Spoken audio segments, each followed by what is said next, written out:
Nosotros pues saludamos y le damos la bienvenida a esta parte de la entrevista VIP al licenciado Emmanuel Trinidad Puello en su condición de economista en el día de hoy aquí en Contacto Diario. Emmanuel, saludos, qué bueno que estás con nosotros. Buen día. Buenos días, Nelly. Saludo a todos tus seguidores de Contacto Diario. Que siempre digo, Víctor, que cuando vengo a este programa, más que venir a Contacto Diario, vengo a compartir con viejos amigos. Así que correcto. me siento muy bien. Así, usted sabe que eso es recíproco y siempre es bienvenido aquí a este espacio. Manuel, en el día de ayer el gobierno ya presentó de manera formal lo que fue la modernización, la reforma de modernización fiscal, que así le tildaron el presidente y del equipo económico, lo presentó en el día de ayer en el Palacio Nacional. Y quisimos invitarlo en su condición de economista iniciar este conversatorio escuchando de usted el impacto que va a tener esta reforma una vez entre en vigencia o sea ya presentada al Congreso y que esta sea aprobada y que comience inmediatamente a darse el curso.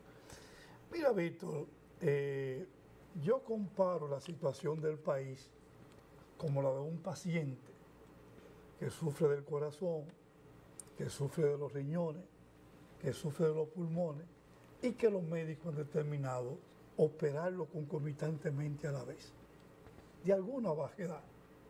Pues asimismo, yo veo el país de que está inmerso en lo que son la reforma constitucional, la reforma laboral, la reforma fiscal, la reforma de instituciones, en fin. Entonces, yo creo como que vamos muy acelerados. Más sin embargo, en lo que nos compete a nosotros y que la causa, el objetivo fundamental de nuestra invitación, es analizar lo que es la propuesta de la reforma tributaria. Que debo decir de entrada de que yo no voy a hacer como hicieron los dirigentes del PRM en el año 2016, cuando se planteó este tipo de reforma, que se opusieron de manera tajante y decían de que el gobierno de él tenía que abocarse a agilizar su cobro. Yo creo que la situación que vive el país amerita de que haga una reforma tributaria. Y más que una reforma tributaria, una reforma integral. Y cuando hablo de reforma integral, tiene que incluir lo que es la parte concerniente al gasto. Porque ¿para qué voy a cobrar?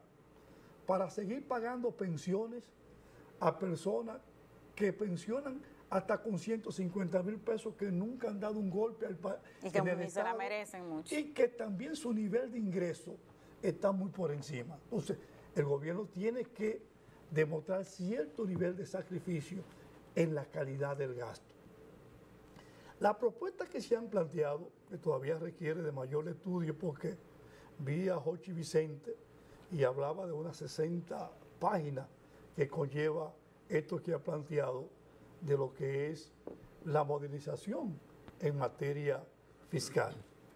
Yo te diría de entrada que estoy de acuerdo con algunos de sus planteamientos. No vengo a decir aquí de demagogo que no se necesita. El país no puede seguir cobrando de cada 100 pesos que cobre el fisco, destinar 24 a los intereses de la deuda y 3 al gasto de capital.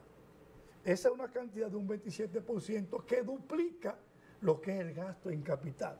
Entonces el país está demandando más hospitales, el país está demandando más escuelas, el país está demandando mayor nivel de mantenimiento de sus obras públicas. Entonces, y para atender esas necesidades se necesitan recursos. Ahora bien, hay cuestiones que yo aplaudo, por ejemplo, la eliminación del anticipo a la micro y a la persona individual, ¿sí?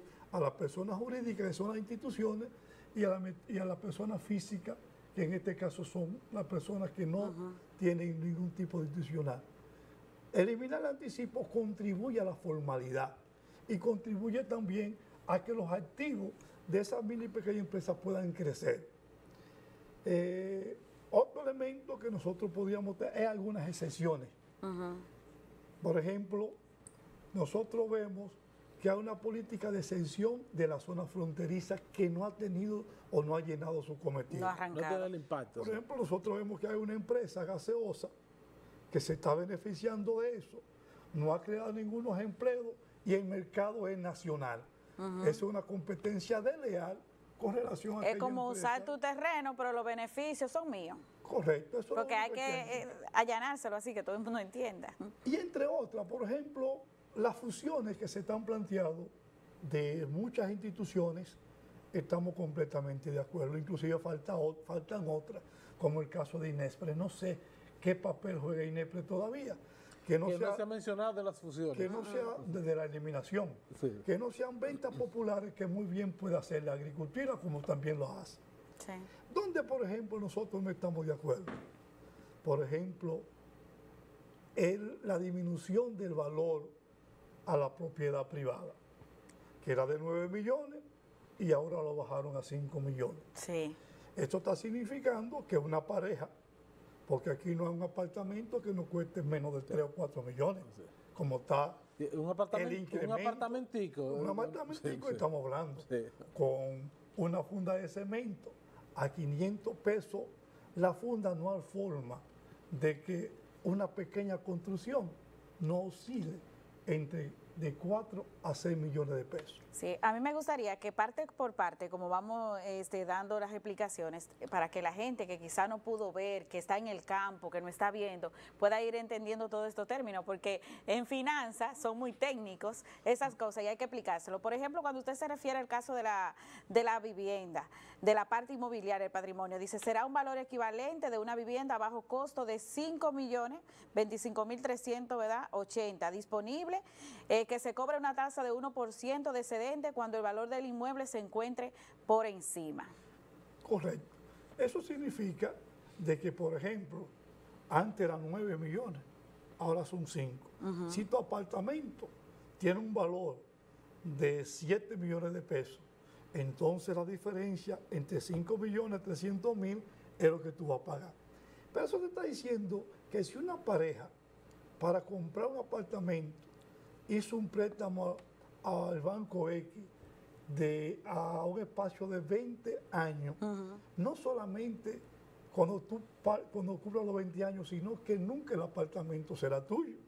¿Por qué? Porque tú vas a tener que pagar unos 50.000 pesos anuales de un impuesto que serían 4.000 y pico. O, muy bien, va a golpear la clase media, porque si tú tienes para vivir y podrías hacer 5 apartamenticos y con eso tú estás cobrando unos alquileres, como llaman, necesariamente tú vas a tener, con ese incremento del impuesto que te pusieron, va a tener que aumentar lo que es el costo del alquiler, lo que significa que también va a ser golpeado la clase media. Claro. Entonces, otro elemento Y si yo hago un proyecto inmobiliario para vender esos apartamentos, tiene necesariamente, si pasan de 5.300.000, tú tienes que pagar, pero vamos a suponer, Porque es que el impacto es una cadena. vamos a suponer que tú tengas un apartamento, que tú tengas un terreno, aquí hay solares que el costo está por encima de los 5 millones de pesos. Y si tú los tienes ahí, que no lo has podido construir, también tienes que pagar ese impuesto. Y es fácil de cubrirlo porque es un impuesto físico que tú puedes verlo, palpable. ¿Qué otro elemento debe ser revisado? Por ejemplo, el malvete. el malvete se incrementó un 100%, Sí. de 1.500 a 3.000.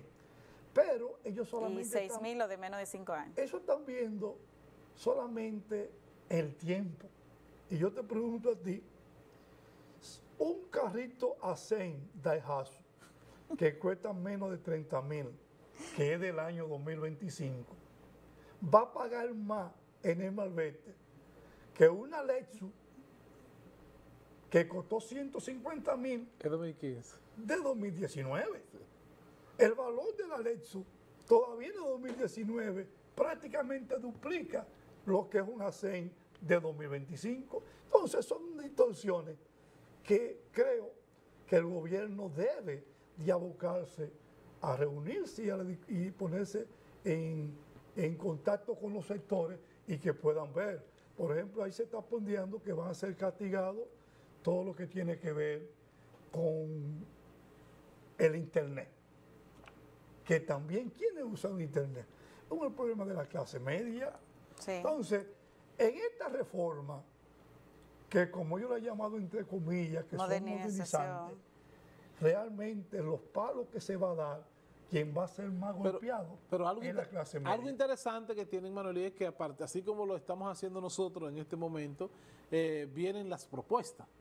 Sí, pero entonces, Víctor, esa parte, por ejemplo, donde dicen que como para paliar el golpe de la reforma fiscal, que el salario mínimo va a ser aumentado a 15,000 pesos cuando la canasta está en 45,000 pesos.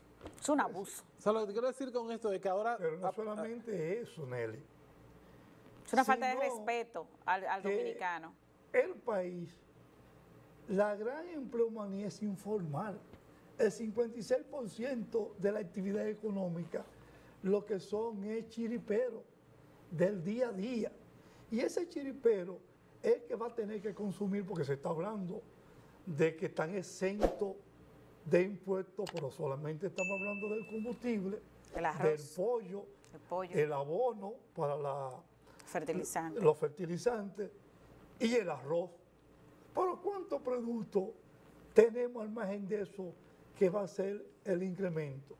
Pero además de eso, va a haber también un Hágame un moro sin sazón del impuesto sobre la renta.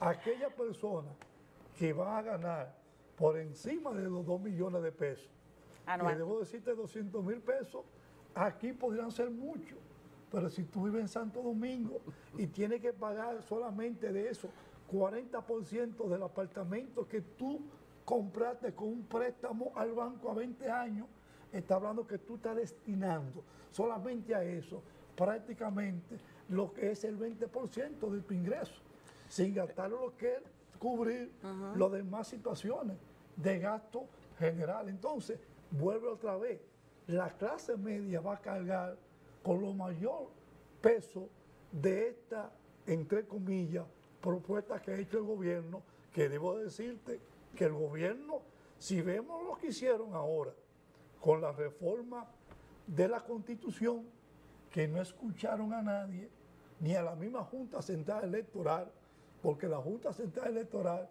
lo que planteó la inviabilidad de la unificación de las elecciones, y por el contrario estaba planteando porque no tenemos un personal para cubrir, porque si ahora son 17,000 colegios electorales que tenemos, con un promedio de 6 minutos, si aumentamos los 7 niveles de elección, eso significaría entonces que un votante tendría 10 minutos, lo cual se incrementaría que en vez de 17 colegios electorales vamos a tener 25,000 y no tenemos el personal, pero ellos están como esa vaca que van, que no se detienen. Como los caballos cocheros. Pero lo interesante, volviendo otra vez a la fiscal, porque tenemos que viene para acá para ver eso en otra oportunidad. Claro, me refiero a que ahora está la oportunidad de uno opinar, por ejemplo, personas como Emanuel, que tienen la capacidad, su condición de economista, y otros que lo han hecho, de emitir sus opiniones y hasta por qué no hacer su propuesta, porque a alguien va a impactar cuando se hagan estas reformas. Todas esas reformas han impactado. Entonces, bueno, una vez más la clase media, pero siempre que se ha hecho una reforma, a quien más impacta es a la clase media. Como usted lo acaba de decir, Emanuel, con el asunto de que una pareja que se involucra en la adquisición de un apartamentico que ya cualquier apartamentico te cuesta a ti 5 o 6 millones de pesos. O sea, te está impidiendo a que tú te involucres en ese tipo de acción. Entonces, Emanuel, vemos también la eliminación de la excepción al sector turismo y al sector zona franca. ¿Cómo entiende, Manuel, que podría manejar el gobierno entonces esa parte? Porque estamos hablando del turismo, que es una del sector que más divisas aporta a la economía dominicana. Mira, yo creo, la reforma impacta a todos los sectores, no hay duda, a todos los sectores. Lo que hay sectores que pueden transferir para adelante lo que va a ser su carga. Exacto. Si tú tienes y vives de un edificio que hiciste y pudiste ahorrar y te aumentan el impuesto a la propiedad, ¿qué tú vas a hacer? Aumentar el impuesto del alquiler. El único sector, Emanuel, que no va a poder transferir eso que usted dice es el pobre. Exacto. Lamentablemente. Exacto. Sí. Entonces, yo creo que está la oportunidad de que el gobierno se reúna con todos los sectores. Por ejemplo, ahí está el sector ron, que genera empleo, a diferencia de la importación de whisky, porque nosotros no producimos whisky. Y que se andan declarando en la quiebra. Entonces, casi. No, y que tapaboca también Sí, la ilegalidad. Sí, ya comenzaron. La ilegalidad, porque entonces, ¿qué viene? El incremento, y tú no puedes accesar a la compra de un ron, que es un producto de consumo masivo. Sí. De consumo masivo. Es igual que lo que no bebemos la cervecita. La cervecita es un Aquí hay gente que le impacta más, hermano, aquí hay gente que le impacta más eso, que le suban la bebida, que el arroz y la habichuela. Pero claro que sí, porque destina mayor nivel mayor nivel de gas. Ya lo sabe. Yo tengo un amigo que tiene destinado sus 800 pesos diarios. Está en el presupuesto. Son 4 coronas que tiene. Y tiene un nombre que se llama ocio. Entonces yo creo que es la oportunidad, porque el gobierno está buscando con esto conseguir 300.000 millones de pesos más. Y que bien con una combinación de una calidad de gasto, con golpeando algunos sectores podemos, porque la idea es de que haga una responsabilidad fiscal de que al año 2036 el presupuesto de la nación se cubra sin acudir a ningún tipo de impuesto. Y yo creo que eso es saludable. Dos preguntas, Manuel, yo tengo. A partir del año 2000, los gobiernos por su necesidad han tenido que tener que coger prestado. Que coger prestado en el fondo no es malo, siempre y cuando esa orientación de esos préstamos tenga una tasa de retorno. Y si se paga a tiempo si también. tú en tu casa, tú vienes a decir, bueno, yo voy a coger un préstamo al banco porque quiero realmente innovar mi programa. Y esa innovación de tu programa va a traer consigo de que tú vas a adquirir nuevos anuncios. Bueno, pues tú tienes una tasa de retorno que es importante. Entonces, ese es un préstamo que se justifica. Lo que tú no puedes coger un dinero prestado para pagar deuda o un dinero prestado para incrementar tu porque nunca va a salir. Porque entonces tú nunca vas a salir. Eso es lo que llamamos en economía un préstamo parasitario. Sí. Un préstamo parasitario que no va a generar ningún tipo de impuesto. Me decía Nelly. Tengo dos preguntas. La primera es cuando se propone a los empleados que ganen sobre los 52.027 pesos deberán de hacer declaración jurada. Cuando vivimos en un país donde ni los funcionarios, diputados y senadores pueden hacer esa declaración privada y esa parte. Y segundo, si estos sectores que usted dice hacen sus observaciones con relación a la reforma, ¿cree usted que el gobierno ponga atención y ahora que esto va como a un debate público, él pueda coger alguna sugerencia que le puedan hacer esos sectores? Lo primero es que estamos hablando, yo creo que Joche Vicente lo que planteaba, es que anualmente, por ejemplo nosotros, que ganamos por encima de los 600.000 pesos anuales, entonces buscar una declaración en impuesto sobre la gente que certifique que esa es nuestra entrada. No hacer una declaración jurada de bienes, que es otro elemento, porque ahí viene tu patrimonio, viene todo. No, es la DGI que tú entras a buscar una carta anual donde certifique que esos son tus niveles de ingresos. ¿Para depositarla dónde? Para entregarla a las mismas instituciones donde tú porque hay que regularizarse, Manuel, tenemos que regularizarse. La transparencia yo creo que claro. se justifica. Entonces, lo otro es que el gobierno está obligado. Yo creo que es una oportunidad, que esa ha sido su propuesta. El gobierno bien instaló lo que es su reforma constitucional, donde quiso demostrar a la población que no tiene interés en ir más allá de sus 2 periodos, tal como establece la Constitución, ganar niveles de confianza y mandar un mensaje a la población que lo que él está haciendo va a repercutir en beneficio de toda la sociedad. Ahora bien, sigo insistiendo, hay sectores de que debe el gobierno, más que existir los impuestos, en las excepciones fiscales que todavía gozan sectores. Aquí hay sectores que están exentos del impuesto sobre los combustibles. Y tú sabes qué hacen esa gente, que no solamente consumen una parte de eso, sino que venden a estaciones de gasolina parte de esos combustibles. Entonces les sale mucho más barato a esas estaciones que comprándosele a la refinería. Entonces ellos pueden vender mucho más barato que los que le compran a la refinería, y es una competencia desleal. Y están ahí. Y el gobierno con pocos Entonces esfuerzos... son esas de las cosas, son esas de las cosas que tiene que hacer el gobierno, la responsabilidad. Entonces, lo que hay que es reunirse con dos sectores y decir, mira, yo puedo llegar hasta aquí yo no puedo. Eso es lo que tú dices correcto. Y reunirse con todos los sectores, fundamentalmente el sector industrial, que es el que genera mayor cantidad de mano de obra, porque también va a haber sectores que van a tener que disminuir su capacidad de empleado, lo que va a traer consigo también un incremento del desempleo, que va a repercutir también en la sociedad. Es cierto. Emanuel, finalmente, de verdad que ha sido sumamente interesante y lo será siempre tenerlo con nosotros aquí en este espacio. Dos cosas positivas de esta ley de modernización fiscal y dos cosas negativas, según Emanuel Trinidad. Bueno, ya te decía, el incremento a la propiedad, que era de 9 millones, lo bajaron a 5, negativo, no ¿verdad? debió ser mayor, inclusive pasar de 10, porque aquí cualquier casa, bueno, ya yo voy a tener que pagar impuestos ya. Pues ya el valor de la casa mía, no en ese tiempo cuando yo la hice, tiene que ser por encima de 5. ¿La de Nelly también? Yo creo que la generalidad. Sí. El impuesto al malvete, que no debe ser solamente por el modelo, sino por el monto, debe haber por lo menos una combinación. O sea, son de las propuestas que yo entiendo, Emanuel, que tiene ahora la sociedad la oportunidad de hacer y que... Propuestas correctas que leemos bien. Correcto. La eliminación del anticipo a la pequeña, a la micro y a la persona física. Creo que eso va a contribuir con el aumento de los activos de la pequeña empresa y sus condiciones de mayor holgura. Eso puede incrementar también la formalidad y el incremento también de la empleomanía. Es un elemento que lo vemos de para fortalecerla. Positivo, fortalecerla. Lo que es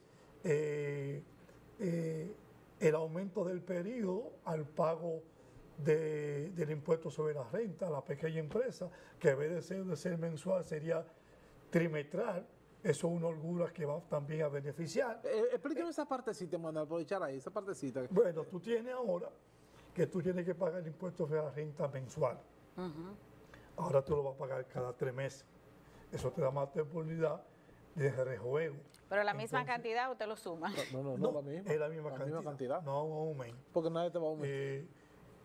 Otro elemento que nosotros podemos ver, yo no creo que sea correcto aumentarle un 2% más el impuesto sobre la renta a la persona física por el elemento de incrementar sus ingresos. Yo creo que... Y si usted gana más, no debe pagar más, licenciado. Pero debe haber un stop. Tal como decía Nelly ahorita, Claro. tú no puedes pagar impuestos. Hay gente que se quiere jubilar solamente por eso. 25,000 pesos cuando más, en el caso de la universidad. Porque es un sueldo lo que te Por ejemplo, descuentan o más. Yo pago 22,000 pesos de impuestos sobre la renta. Sí. Ahora me cobro la universidad. Si yo me voy, me jubilo y tengo el tiempo, No tiene que pagarlo. no tengo que pagarlo. Y eso es un estímulo entonces Claro. a que la gente se jubile. Mucha gente se está por jubilar por eso. Esos son de los elementos, pero tendremos más oportunidad cuando este fenómeno se desarrolle de venir, de debatir con mayor nivel de propiedad. Sí, lo que estamos partiéndole al gobierno, de que no sea como decía una vaca usted, esa vaca que sea así, sino que ese sectores de los mayores, de diferentes sectores, porque son en última instancia los que van a cargar en sus hombros con lo que es la carga tributaria. Así es. En conclusión, lo que nosotros queremos es realmente que el gobierno pueda incentivar y que así sea la transparencia y la honestidad en el manejo de estos fondos, que una vez sea aprobada esta reforma de ley de modernización fiscal, pues pueda, por ejemplo, transparentar y que esos recursos puedan, Emanuel, llegar a esos sectores que realmente necesita el país. Y que escuche al pueblo, por si hay que hacer algunos ajustes que también sea. Gracias por compartir con nosotros en esta parte de la entrevista VIP de Contacto. Emanuel Trinidad Pollo, economista, compartió con nosotros en esta parte de la entrevista VIP en el día de hoy. Víctor Puntiel, junto a un equipo de experimentados profesionales, hacen de Contacto Diario la revista matinal más completa de la televisión regional. Entrevistas, análisis, comentarios, reportajes, deportes, farándula y todo el acontecer nacional e internacional. Estás en Contacto Diario de lunes a viernes de 8 a 9:30 de la mañana por el canal 8 de Telenor. Contacto Diario, la revista matinal más completa de la televisión regional.